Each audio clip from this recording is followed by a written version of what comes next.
नेहमीच असंच असतं, पण काय करणार, सवय लागल्या तर वाट पाहायची. पण खरे एक सांगू का, आता मला ना या सगळ्या गोष्टींचा कंटाळा आलाय. नकोच झाले रे सगळं हे.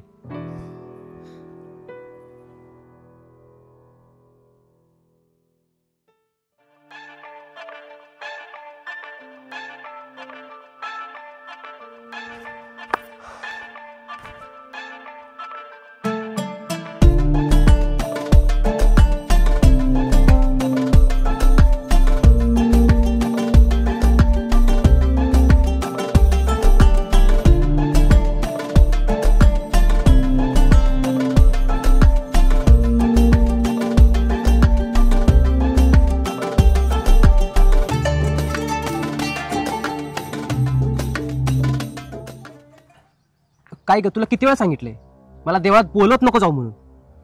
अरे इतका का चिडतोयस? मी तुला देवळात कुठे बोलवलंय? देवळाच्या बाहेरच बोलवलंय ना. आणि ना मला माहितीये तुला देवळात जायला अजिबात नाही आवडत, पण आपण आयुष्यातला इतका मोठा निर्णय घेतोय ना, मग तो देवासमोरच घेऊ ना.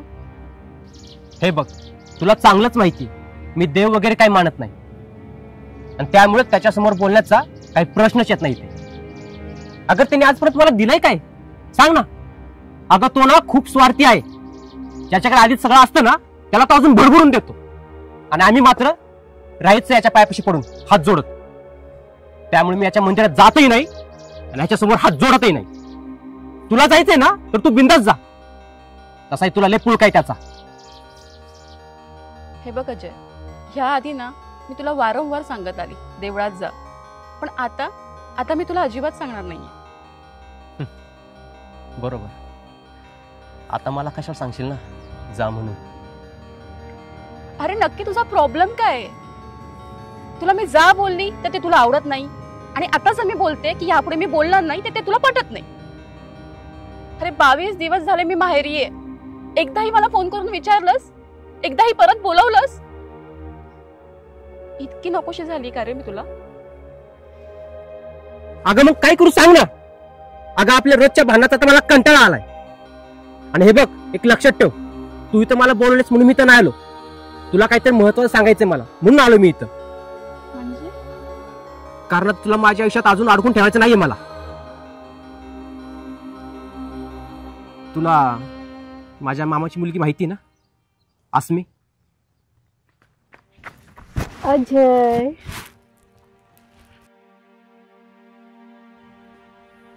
हे अरे अस्मी, समोर प्रीती उभी आहे. ओ सॉरी प्रीतिया, मी तुला बघितलंच नाही. आणि तसंही अजय समोर असला की मला आजूबाजूचं जग दिसतच नाही. खरंच? हो. अस्मी, अगं तुला काही समजतंय का? अगं आमच्या दोघांचं लग्न झालंय. मग त्यात काय एवढा? तसंही तुम्ही दोघे वेगळे होणार आहात. तसे मी त्याला किती समजावलं होतं त्यावेळी की लग्न करू नको, लग्न करू नको, पण माझं ऐकलंच नाही. तू काय श्रीमंत बापाची मुलगी आणि आम्ही मिडल क्लास, कसं जमणार तुमचं? पण काय, आणि माझं ऐकलंच नाही, करत राहिला माझं प्रेम माझं प्रेम, आणि आता बघतोय. अच्छा, तो बघतोय? तो तुला असं बोलला का? अगं देवाने तुला तोंड दिलंय म्हणून तू वाटेल ते बोलशील का? अरे अजय, तू हिला काही सांगितलंच नाही का? अगं अस्मी, ते सांगणार होतो मी, पण तू अशी अचानक आलीस ना. बरं ठीक आहे, आता सांगतो मी. हे बघ प्रीती, मी आणि अस्मिता आम्ही दोघं आम्ही आता काय करतोयस? पुढे काहीतरी बोलणार आहेस की नाही? आणि एक गोष्ट लक्षात ठेव, मी इथे आली होती ना, आपल्या दोघांमधलं भांडण संपवायला, आणि तू तू तर इथे मला संपायला लागलायस. आणि एक लक्षात ठेव, मी असं होऊ देणार नाही. समजतंय ना तुला? मी असं अजिबात होऊ देणार नाही. हे बघ प्रीती, माझा निर्णय झालाय.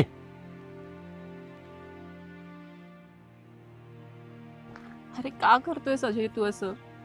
तू असं नाही करू शकत रे. आपलं लग्न झालंय अजय. म्हणजे काय? मनात नसतानाही एकमेकांना अडकून ठेवायचं का आपण? आणि मला तर आता या लग्न विषयाची जाम चिड येते.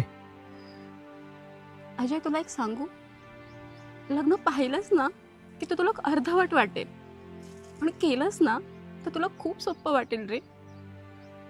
कदाचित अनुभवलंस तर अवघड वाटेल, पण निभावलंस ना तर संपूर्ण वाटेल. आणि आपण सप्तपदी घेतल्यात रे. प्रत्येक पावलात, प्रत्येक वचनाबरोबर एकमेकांची साथ मागितलीये. आणि तुला एक सांगू, तुला राकेश शिंदे आठवतात? त्यांची ती कविता, तू मला हवी आहेस, ती माझ्यासाठी बोलायचंस ना तू? आठवतंय तुला?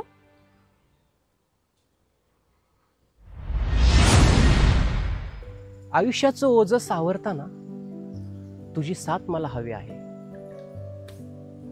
या कुटुंब गर्दीत वावरताना तुझा हात हाती हवा आहे. आणि कुठवर जाती ही वाट, तिथवर तू मला सोबत हवी आहेस.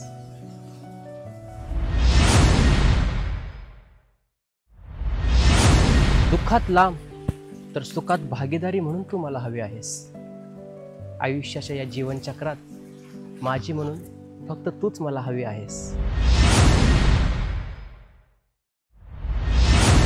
आयुष्याला पूर्णविराम देणारा बिंदू म्हणून तू मला हवी आहेस. शेवटच्या क्षणी पाहता येणारा चेहरा म्हणून तूच मला हवी आहेस. माझ्या या देहाला आज्ञा देऊन मला मुक्त करणारी फक्त आणि फक्त तूच मला हवी आहेस. अजय, हे सर्व तू माझ्यासाठी बोलायचंस ना, पण आज मी तुला सांगते, तू मला हवेस, आणि तेही आयुष्यभरासाठी. अरे भांडणं होतात, अबोलाही होतो, म्हणून कोणी नातं तोडतं का रे? अजय, मला तुझी खूप गरज आहे. मी तुझ्याशिवाय जगू शकत नाही, आणि मी तुझ्याशिवाय जगण्याचा विचारही करू शकत नाही रे. आणि तुला सांगू, ह्या क्षणी आहे ना, मला आपल्या भांडणापेक्षा सुद्धा तू महत्वाचा वाटतोयस. तुला जर वाटत असेल ना की मी चुकली आहे, तर मला माफ कर. पण मोठी शिक्षा नको देऊस रे. मला सोडून नको जाऊस. नको जाऊस, मला सोडून अजय. मला सोडून नको जाऊस.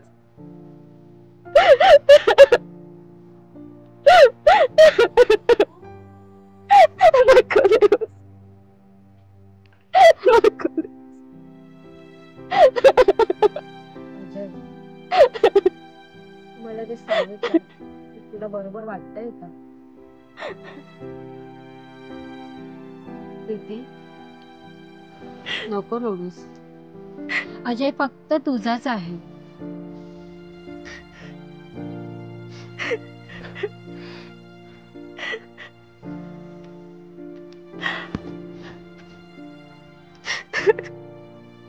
प्रीती, तू मला एकदा बोलली होतीस, प्रेमाला फक्त प्रेमानेच मिळवता येतं.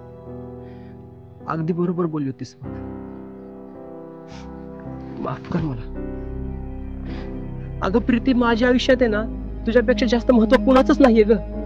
तेव्हाही तूच महत्वाची होतीस, आणि आजही तूच महत्वाची आहेस. माफ कर मला. पण मग अस्मी,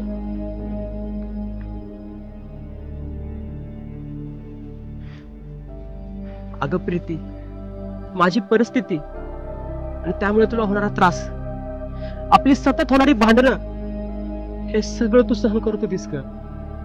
आणि तुला चांगलंच माहिती तुला मी त्रासामध्ये नाही बघू शकत. आणि गेले 22 दिवस झाले मी तुला एकही कॉल नाही केला. बरोबर आहे. अगं मग तू तरी मला कुठे कॉल केलास सांग ना.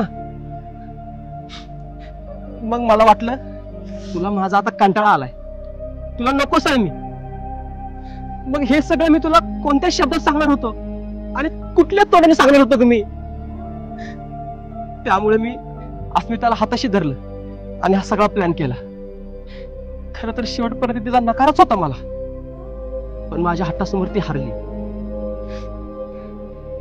अस्मी, माझ्यामुळे तुला पण खूप त्रास झाला ग, माफ कर मला. पण सगळ्यात मोठा गुन्हेगार मी तुझा आहे प्रीती. अगं मनामध्ये एवढं प्रेम असून सुद्धा लग्नासारख्या पवित्र बंधनाला मी असा सहज मोडायला निघालो होतो. माफ कर मला, माफ कर प्रीती.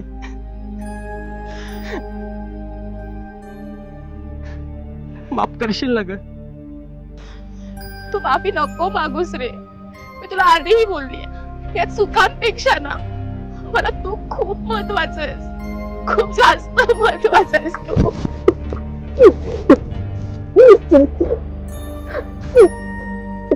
माफ कर.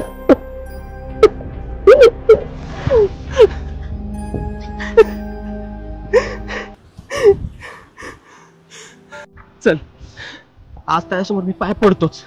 मी नेहमी म्हणायचो ना की त्यांनी माझ्यासाठी काय केले, काय दिले त्यांनी मला, हे म्हणत मी त्याला सारखा हिमत होतो.